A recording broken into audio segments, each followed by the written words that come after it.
বাংলাদেশ বিমান বাহিনীর যুদ্ধ বিমান বিধ্বস্ত হওয়ার ঘটনায় পাইলট মোহাম্মদ তৌকির ইসলামের শেষ মুহূর্তের সিদ্ধান্ত ঘিরে তৈরি হয়েছে বিতর্ক ও ধোঁয়াশা। দুর্ঘটনার আগে তিনি কি বিমানটি জনবহুল এলাকা থেকে সরিয়ে নেওয়ার চেষ্টা করছেন, নাকি নিজে বাঁচার জন্য শেষ মুহূর্তে ইজেক্ট করছিলেন, তা নিয়ে চলছে ভিন্নমত।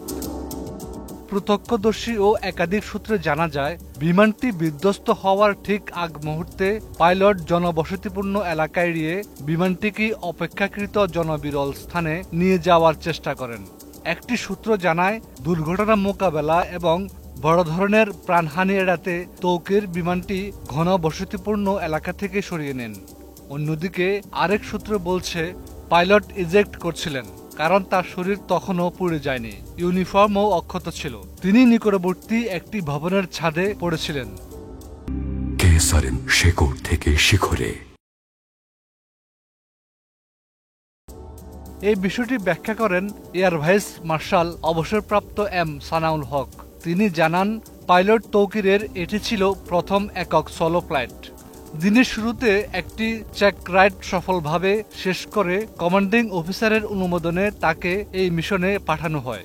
পুরো সময় তার ফ্লাইট ছিল দৃশ্যমান এবং মনিটরিংয়ে ছিলেন কমান্ডিং অফিসার নিজেই। তৃতীয় রাউন্ডে ল্যান্ডিংয়ের আগে বিমানটির উচ্চতা হ্রাস পেতে দেখা যায়।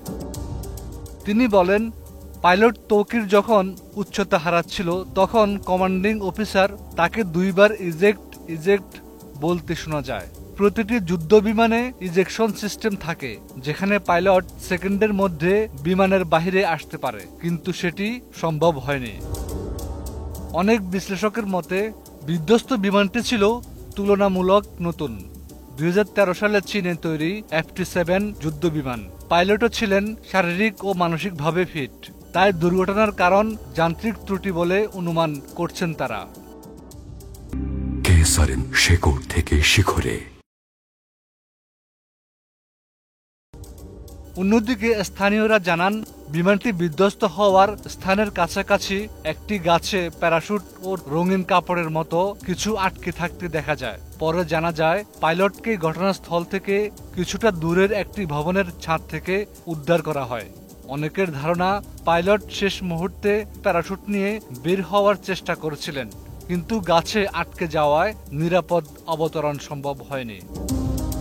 তবে এখন পর্যন্ত বিমান বাহিনী বা সংশ্লিষ্ট কর্তৃপক্ষের পক্ষ থেকে আনুষ্ঠানিক কোনো বিবৃতি আসেনি। এই কারণে পাইলটের শেষ মুহূর্তের ভূমিকা নিয়ে ধোঁয়াশা থেকে যাচ্ছে। হাফিজুল্লাহ, 21 টেলিভিশন।